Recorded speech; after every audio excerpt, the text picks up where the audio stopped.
Olá, seja bem-vindo ao Let's Cast. No episódio de hoje, nós vamos falar sobre atitude empreendedora. O quanto que ter atitude empreendedora, ter uma mentalidade empreendedora pode mudar todo o seu contexto. A vida, a jornada, essa jornada empreendedora.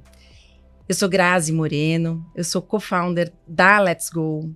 E hoje, quem está aqui comigo é o Marcelo Bueno, um dos maiores empresários que o Brasil tem a honra de ter, que construiu uma jornada impressionante na área de educação.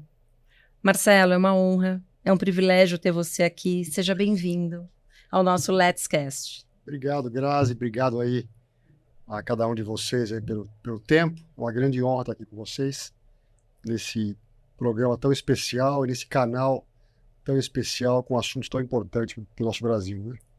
Muito, muito. E Marcelo, hoje você é CEO e você fundou a Ânima Educação, uma das mais relevantes empresas ou grupos empresariais que tem hoje no mercado nacional. Me conta um pouco como é que isso começou. Já começou grande? Como é que foi? Olha, foi uma história linda, né?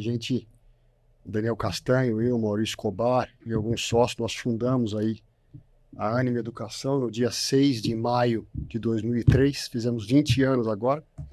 Eu fui o primeiro, junto com um analista, para mandar para Belo Horizonte, onde começamos a companhia. Eu mudei no dia 5 de janeiro para terminar lá do Diligence, a negociação, e fundarmos a companhia no dia 6 de maio de 2003. Hoje a Ânima é o maior ecossistema de educação de qualidade do Brasil, presente em mais de 75% do território nacional, com as principais marcas de educação superior privada e com mais de 400 mil alunos, e temos aí a missão de transformar o país pela educação.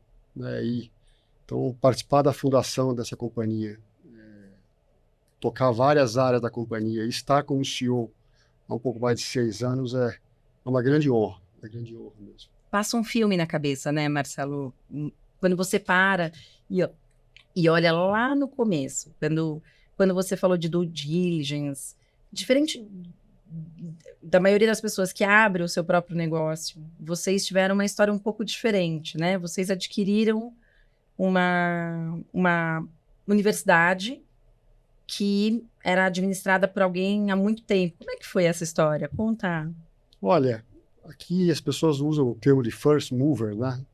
Nós somos a primeira aquisição do ensino superior brasileiro, lá em Belo Horizonte. Educação não era nem um setor da economia, como é hoje, não existia nada disso que tem hoje era dessa forma, né? E nós percebemos que haveria uma grande consolidação no ensino superior, né? Ou na educação brasileira. E vimos esse movimento e fizemos a primeira aquisição lá em Belo Horizonte. Lá, o Centro Universitário UNA, era como se fosse a GV aqui para o Paulista. Ela é para o Mineiro. O Mineiro lá passava, vamos dizer, na UFMG em administração e fazia a UNA pagando. Passa na USP aqui, faz aí a GV, ou tem outras. Então, a UNA era mais ou menos a GV lá para o Mineiro, mas estava entrando em crise. Nós pegamos tudo que nós tínhamos, tomamos tudo que a gente tinha de dívida e conseguimos comprar essa escola, e ali começou. Nós tínhamos 3 mil alunos, faturávamos 30 milhões de reais, devíamos 30 milhões em todo tipo de dívida. E de fato, nós começamos nossa história aí. E sair de 3 mil para 400 mil alunos realmente é uma história de muito orgulho, né? É uma história de muito orgulho e é uma história de mudança na vida de milhares de brasileiros, né? A Ânima, eu sei que tem um propósito de transformar o país por meio da educação. E o primeiro passo para que isso acontecesse, ele foi um passo difícil, né? Pelo que você está me falando, das dívidas, etc. Mas quais foram os maiores medos que vocês tiveram? Vocês falavam sobre isso ou era, não, tá tudo bem, um sócio apoiava o outro? Olha, é uma história muito interessante, né? Não só da fundação da Ânima, mas também, hoje olhando em retrospectiva, eu vejo a minha história pessoal como uma história de amadurecimento aí de propósito de vida, né? E então eu acho que o que nos fez, como eu falei lá em maio de 2003, fazer a primeira aquisição do ensino superior brasileiro foi salvar uma escola, né? Ela ia fechar, e a gente falou, pô, não podemos permitir que ela feche, porque quantas vidas aí estão envolvidas. E nós tínhamos de maio a outubro para salvar ela. Porque em outubro vinha lá o PAES, que era o Refis 2, a gente tinha que entrar naquele financiamento, naquela PAE no Refis, para poder colocar a companhia novamente nos trilhos, né? E aí nós salvamos. Aí nós olhamos um para a cara do outro e falou, e agora? O que nós vamos fazer? Aí o Daniel, meu sócio, brincou e falou, olha, vamos fazer a segunda-feira ser mais legal do que a sexta-feira aqui nessa instituição, né? Incrível. E aí nós começamos a trabalhar com o genuíno desejo de fazer ali ser um lugar maravilhoso para trabalhar. E fomos a primeira escola a estar entre as 100 melhores empresas para se trabalhar pela Great Place to Work, em 2006. E aí nós olhamos e falamos, e agora? Nós já conseguimos fazer aqui ser um lugar maravilhoso para trabalhar. O que nós vamos fazer? E nesse momento, a gente vinha fazendo um programa de 1 ano para liderança, e ele terminava numa imersão aqui em Itapecerica da Serra, num convento. E nós lá fizemos um trabalho direcionado de propósito de vida. E nós escrevemos o nosso propósito, e o propósito de transformar o país pela educação. E aí isso é o que nos move, né? E eu hoje vejo que na minha vida pessoal, eu vinha buscando esse propósito de forma até inconsciente, né? Todas as minhas escolhas, os medos que eu tinha e as questões, elas vinham sendo direcionadas para um amadurecimento, seja espiritual, mas também de propósito de vida. Por que nós estamos aqui? O que nós estamos fazendo nessa existência? É muito importante, o nosso propósito pessoal está conectado com o propósito daquilo que a gente está se propondo a fazer, né, Marcelo? Porque senão a gente não consegue, a energia, ela não se conecta, né, ali. Não vale a pena, né? Eu lembro, por exemplo, hoje em dia os jovens não querem mais ter carro, essas coisas, né? Mas meu pai conseguiu pagar, meus pais, né? Pagar a educação de qualidade para os filhos, aí, no ensino fundamental, infantil fundamental e médio privado. E na época ele falava, olha, quem passar na faculdade ganha um carro. Ele dava um carro básico. E eu falei, olha, eu quero um carro usado, que eu quero pegar o dinheiro e começar a empreender, com a diferença que ele me dá. E assim que eu comecei, né, a empreender com 16 anos. Mas... Qual foi o primeiro negócio com 16 anos? Então, por outro lado, olha que coisa interessante. Naquela época, ter sucesso para o jovem no meu entorno era vencer financeiramente na vida, ou ficar rico, né? E isso aí era trabalhar no mercado financeiro. Tinha um grande banco aí que era o sonho de desejo. E eu fui essa foi a minha decisão, né? E eu falei, vou ter sucesso, né? E comecei a trabalhar no mercado financeiro. Naquela época tinha aqueles pregões físicos, né? Lá era o pregão da BMF, da Bovespa, eu trabalhava ali no centro de São Paulo. E eu falei, vou passar na faculdade, faço São Francisco, que é à noite, aqui mesmo, ali perto, eu vou a pé. E essa foi a minha escolha, né? E talvez eu tenha sido, entre os meus amigos, que teve mais sucesso. Trabalhei em Nova York, trabalhei um tempo no pregão da New York Stock Exchange. E um belo dia eu chamei meus pais para jantar aqui no restaurante aqui na Zona Sul de São Paulo e falei para eles que eu estava indo embora. Que eu ia embora da empresa, que eu ia empreender, que eu ia... Meu pai não entendeu aquilo, né? Ficou muito assustado com a minha decisão. E assim foi. Aí nós empreendi na internet, empreendi em restaurante. Gráfica. Quando a internet, a bolha estourou, nós tínhamos uma equipe de pessoas vindas aí da Arthur Andersen, do mercado financeiro, de indústria. E a bolha estourou e nós vimos com minha formação de mercado de capitais, a gente vinha, diferentemente das empresas de internet que iam no fundo de private equity, pegavam dinheiro em cima de um business plan, a gente falou, não, o negócio tem que ser bom por si só. E dinheiro é meio, né? Você pega o dinheiro, vai no fundo depois. Então a gente fechou a empresa, fez o maior contrato da época da internet, no lançamento do portal IG. E quando a bolha estourou, nós tínhamos esse know-how, né, de fazer reestruturação. Então, viramos uma empresa de consultoria em reestruturação de empresas, o que eu não recomendo para ninguém, sabe? Porque você tem o ônus de dono, né, e o bônus de consultor. Isso mesmo. E você chega para o dono da empresa, isso é numa gráfica, foi um caso real, e a gente fala para ele, olha, a gente consegue ir de setembro a maio, tá fizemos tudo que tem que ser feito, agora em maio tem que fazer isso, demitir fulano, ciclano, fechar isso, aquilo. E ele fala, não vou fazer.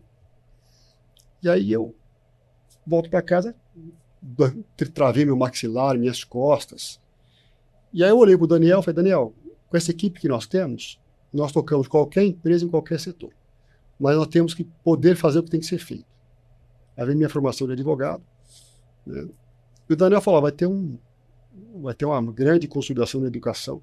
Ele brinca que ele nasceu dentro de escola, né? O pai dele tem escola, ele desde pequenininho, ele nas escolas do pai. E eu brinco que eu nasci no mercado de capitais, meu pai da velha guarda no mercado de capitais.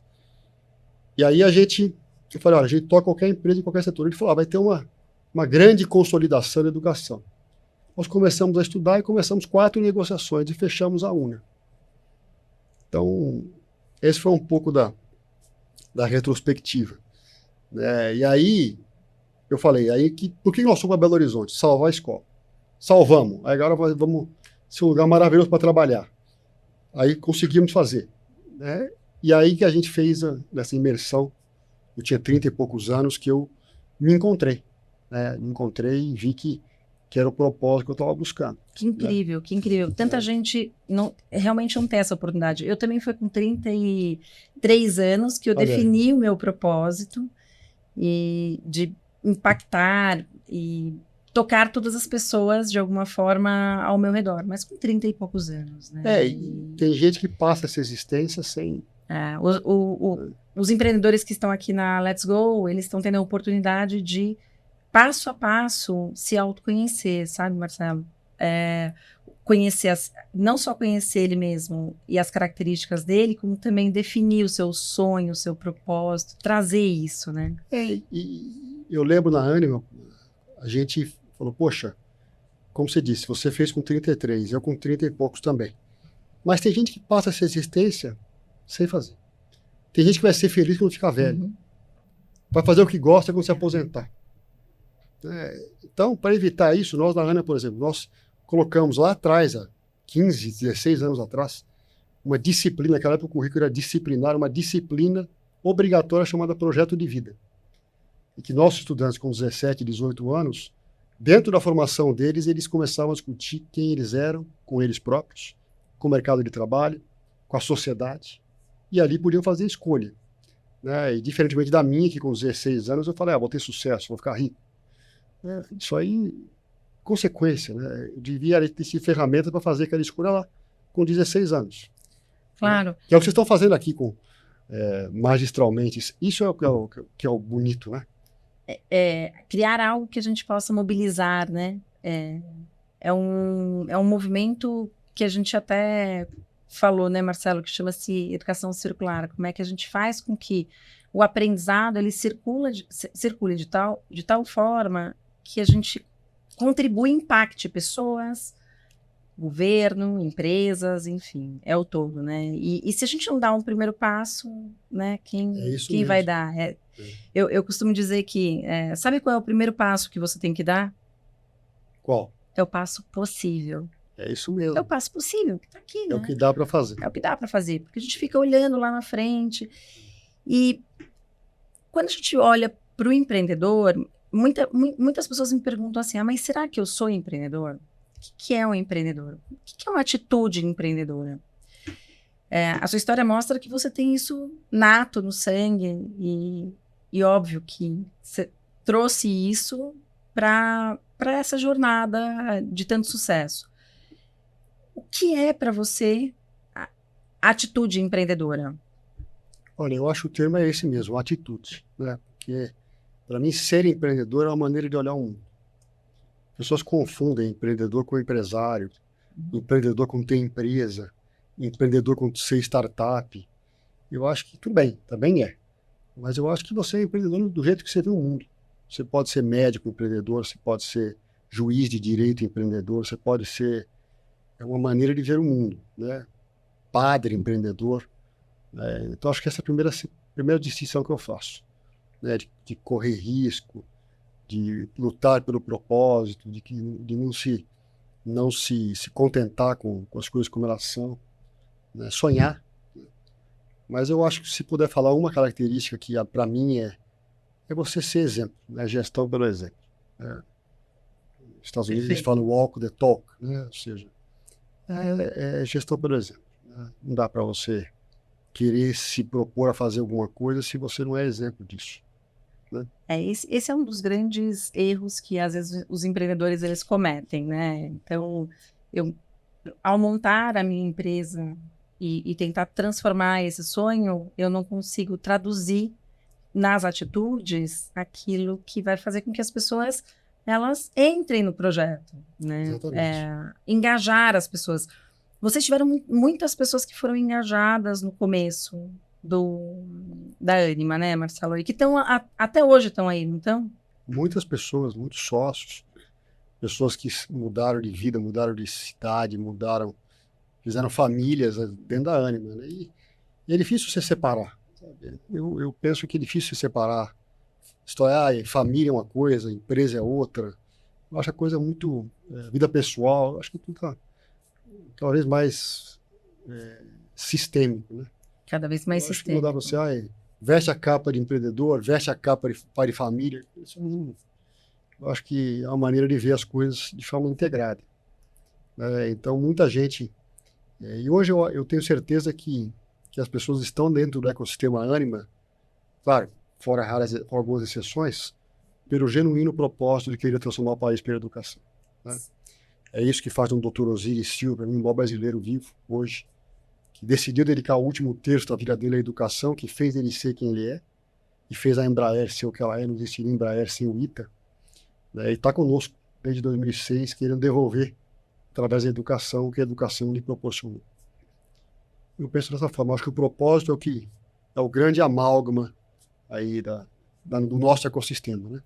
E hoje você está dentro do ecossistema com 400 e poucos mil alunos, mais de 400 mil alunos. Como é que você vê o empreendedorismo nessas pessoas? Ou de que forma que a Ânima pode ajudar quem quer ser empreendedor ou ajuda, né? Olha, há uns anos atrás, nós fundadores, nós pedimos ajuda à HSM e a HSM nos apoiou em mostrar o que empresas longevas que duram 200, 300 anos, o que elas têm em comum, né? E muitas delas têm em comum uma carta de princípios. E algumas delas feitas pelos seus fundadores. Então nós vimos várias cartas de princípio e decidimos fazer a carta de princípios e dar de presente para a nossa Ânima, né? E lá tem um princípio que é nossos líderes são empreendedores, né? Então isso aí está no nosso princípio. Empreendedor como forma de atuação, de ver o mundo. Claro. E tal. Eu acho também na formação acadêmica, o empreendedorismo ele tem que estar presente de forma transversal, né? Dentro dos currículos, dentro do nosso E2A, que é o ecossistema Ânima de aprendizagem, né? Eu acho que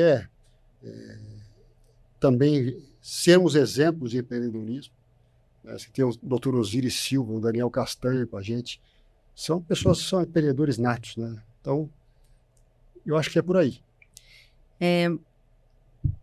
Quais você considera que são as maiores dores do empreendedor hoje? É você não escutar seu coração, você se distanciar do seu propósito, que alguns chamam de talvez de vocação, algo por aí. Eu acho que o Brasil é um país que é maravilhoso, o povo brasileiro é maravilhoso, é empreendedor, né? Mas não tem uma política que fomenta o empreendedorismo de forma estrutural. Acho que precisamos melhorar muito isso. Desde você ter a indústria de fundos fundos seed, né? Fundos semente, fundos de venture capital, tudo está começando, né? O governo deveria ter fomento.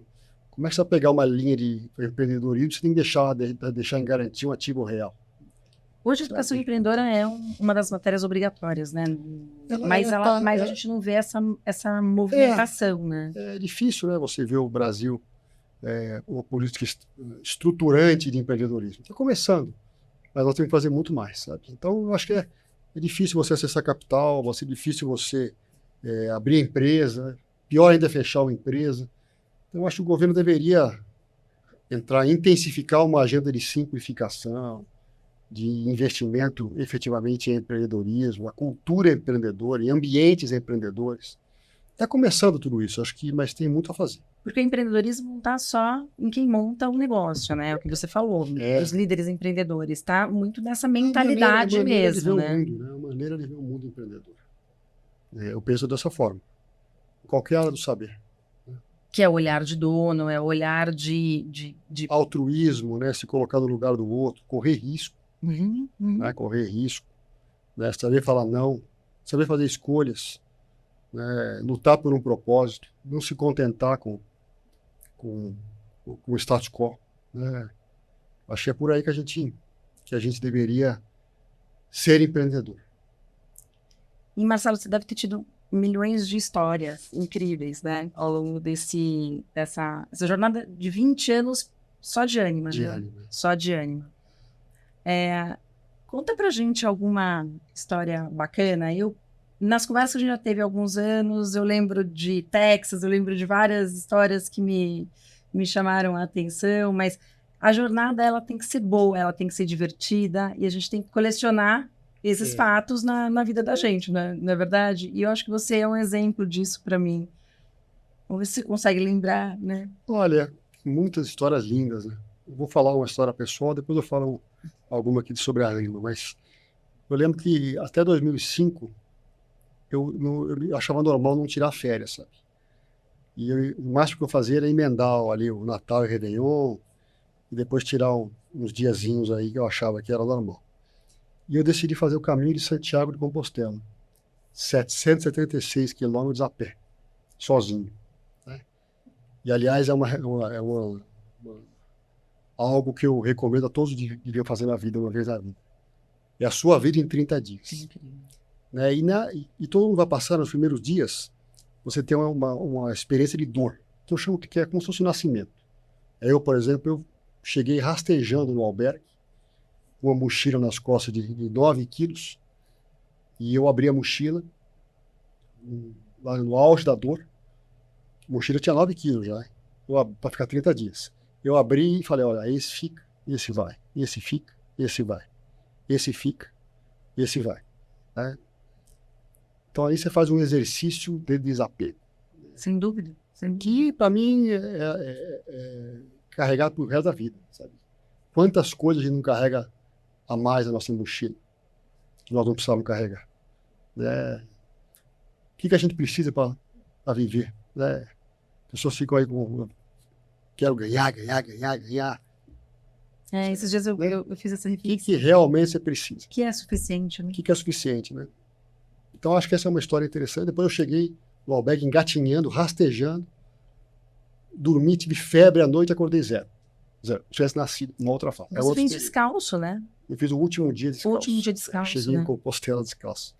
Mas essa é uma história. Na Ânima, olha, são tantas histórias lindas, eu acho que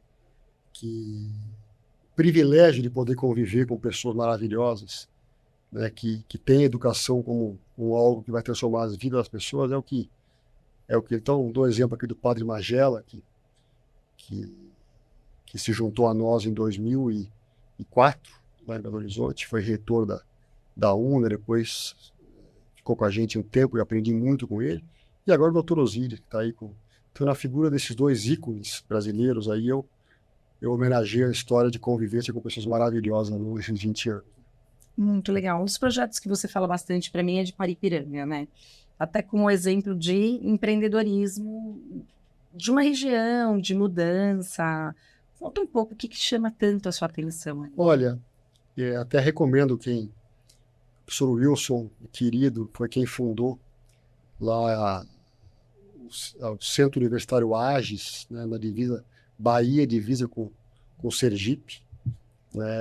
Paripiranga é conhecido hoje como Paris. Né, se você pegar e pousar em Aracaju, pedir para o taxista te levar para Paris, ele vai dirigir umas horas. Torre Eiffel. Ele vai dirigir umas horas. Então, o professor Wilson fez uma escola na cidade de Paripiranga,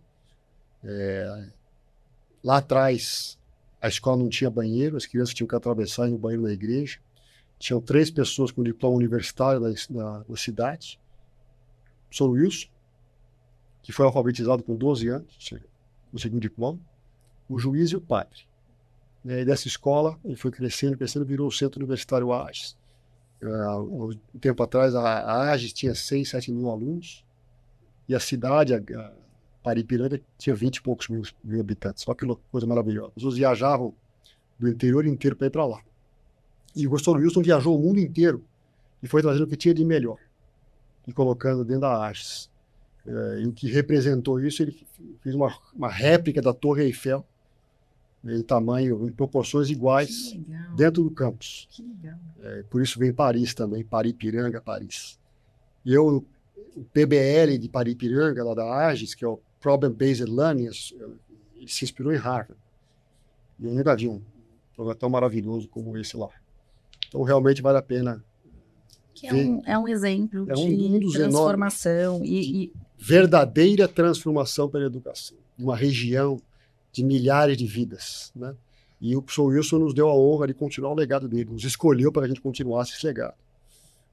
Hoje a AGES é uma referência dentro do ecossistema ANIMA. Para quem assistiu alguns episódios do Histórias de Grazi, Histórias de Marcelo, vocês viram que eu fundei a Academia da Estratégia e em 2016 ela foi incorporada ao ecossistema ANIMA com muito orgulho. Então, há 7 anos. Foi uma história linda, uma história que reflete tudo que você falou, Marcelo, de propósito, de valor, de valorização. Inclusive, né, 7 anos depois eu permaneço e segue, né? 7 anos e segue exatamente por essa conexão. Eu vejo isso tudo traduzido. E você falou em exemplo. Então, eu queria saber o seguinte: quem é o Marcelo empreendedor? Você já falou várias coisas, mas quem é o Marcelo empreendedor? Olha, eu sou uma pessoa que luto para que as pessoas se realizem, né? E procuro servir, né? Então, estou presidente da companhia a serviço, né? E acho que a gente tem que encarar o mundo dessa forma, né? Eu tenho 2 filhos, a Estela e o João Batista, e penso sempre que se a gente puder entrar em casa, né, e contar o que você fez para os seus filhos, todo dia, você está com uma vida tranquila para você Que lindo isso. poder dormir em paz, né?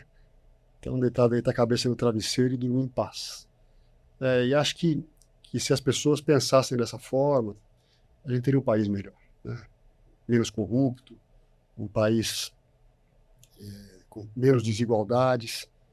E a gente está fazendo a nossa parte, né? O que você falou aqui no começo, né, Grazi? Cada pessoa que você toca, cada vida que você toca, ela transforma o entorno dela, transforma a família dela, transforma a empresa dela. Então a gente tem que fazer a nossa parte, né? E o empreendedor, ele tem essa responsabilidade, né? Exatamente. Ele tem que entender, quando entra nessa jornada, que ele está dando as mãos para a geração de impacto mesmo. Todas as pessoas ao redor estão ali, né? Nessa caminhada. Então, a definição do sonho, do propósito, ele é tão importante, né? Como é que você, Marcelo, tem planejado ao longo dos próximos anos, décadas, né? Trazer essa cultura, não só empreendedora, né? A gente falou muito de propósito, de sonho, de valores, de exemplo, mas essa cultura que é própria da ANIMA e que tem uma atitude empreendedora, fruto inclusive, né, de um dos valores definidos, que é a liderança empreendedora, para que isso se perpetue. Como é que é a sua visão? Eu acho que essa é talvez seja a grande responsabilidade de nós, fundadores da ANIMA, daqui para frente, né? Que a gente possa ser guardiões aí da nossa cultura. Realmente guardar e zelar para que essa cultura ela prevaleça, né? seja, cultura de propósito, cultura do bem, correta, íntegra, né, transparente. Né? Eu acho que é por aí que a gente deve, cada vez mais, como fundador de uma companhia como a Anima, se posicionar. Muito legal. E eu vou fazer uma última pergunta relacionado aos sócios, né? Então, nem sempre é fácil a gente conseguir ter um relacionamento bom. E a jornada, obviamente, ela é sempre agitada, porque as pessoas são diferentes. Mas, claramente, a convergência de propósito, na Anima especificamente, aí do que eu testemunho, é um fator muito importante nessa jornada. Você concorda com a minha leitura? Olha, eu concordo. Né? Eu sempre gosto de falar uma questão que acho que pouca gente fala. Né? Nós somos sócios de amigos, muitas vezes. Né? E ao longo desses anos eu percebi que se você fizer a pergunta, olha, o que ele é bom? O que ele ou ela é melhor do que eu? Profissionalmente, então, nisso. Ah, se isso acontece, e além disso é amigo, tem amizade, então acho que aí é o melhor dos mundos. O que você não pode é fazer o contrário. Né? Então você tem amizade e deixa de fazer essas perguntas, e aí você põe em risco a sociedade. Eu vi muita coisa errada desse jeito, entendeu? Então, essa é uma primeira reflexão que eu faço, porque muita gente fala, eu nunca será sócio de amigo. Eu acho, olha, talvez seja a melhor coisa ser sócio de amigo, desde que você faça essa pergunta, essa ordem dos fatores. Olha, ele é melhor do que eu profissionalmente nisso. Ele me complementa, vale a pena estar com ele por isso? Ah, vale. E além disso, ele é seu amigo. Essa é a primeira reflexão que eu sempre tomo aqui numa conversa para empreendedores. Acho que vale muito ter essa disciplina de sempre fazer essa pergunta. Não deixe de fazer, porque se você não fizer, você vai ter problema. Né? Além disso, eu acho que você estar ligado pelo propósito é fundamental. É isso que faz a gente estar junto, isso que faz E eu acredito mesmo que é melhor você dividir do que ter tudo para você. Eu prefiro ser sócio de bastante gente do que ser sozinho num projeto. Tanto que a Anima é um partnership, nós temos professores sócios, talvez seja o único do mundo que eu conheço que os professores são acionistas. Nós demos ações quando fizemos o IPO da Anima, para todos os professores e funcionários com mais de um ano de casa. Então, isso aí no mundo eu nunca tinha visto, para professor, eu nunca tinha visto no mundo. Então, a gente vê, desde o nosso primeiro dia, a gente sempre pensou dessa forma, sabe? E acho que isso é uma maneira bacana do empreendedor pensar.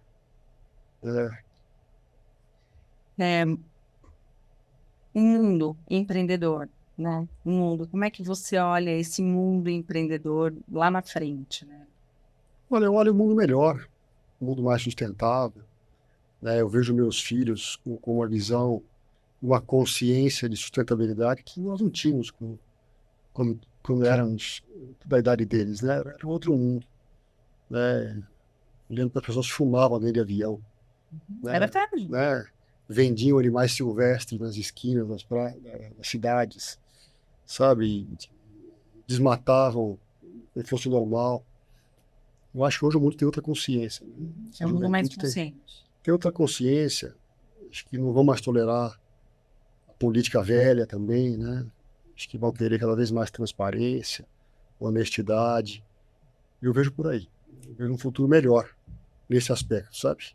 E aí, remetendo, lógico, à mentalidade empreendedora, que passa por tudo isso que a gente falou, de atitude, de valores, de olhar o mundo numa perspectiva muito mais sustentável, ter muito mais consciência, de ser exemplo. Né? E de educação, né? Eu acho que se a gente quiser deixar um país melhor para os nossos filhos, para os nossos netos, para as nossas netas, eu acho que nós temos que encarar a educação para valer. Né? Esse país tem que ter uma educação com uma política de Estado. Né? Isso já deu certo em outros países no mundo, a gente tem exemplos aí. A Finlândia é um exemplo que pode ser seguido. Eu acho que a gente tem a obrigação de fazer isso agora, sabe? A educação, ela é fundamental. A gente compartilha do mesmo princípio, E mesmo pensamos propósito. da mesma forma. Aqui na Let's Go a gente fala que nós temos que ser 1% melhor todos os dias, dando um passo de cada vez. E a educação, ela é o meio mais importante que a gente entende nessa jornada. Então, É isso aí. é isso. Marcelo, obrigada. Obrigada por compartilhar a sua história. Obrigada por estar aqui conosco. E essa história tão incrível de vida, de impacto, e que a Anima tem aí mais 100 anos de muitos e muitos anos. Obrigado. Parabéns pelo trabalho, pela coragem. E conte conosco, a gente está sempre à disposição. Obrigada, Marcelo. Obrigado pelo tempo de cada um de vocês também.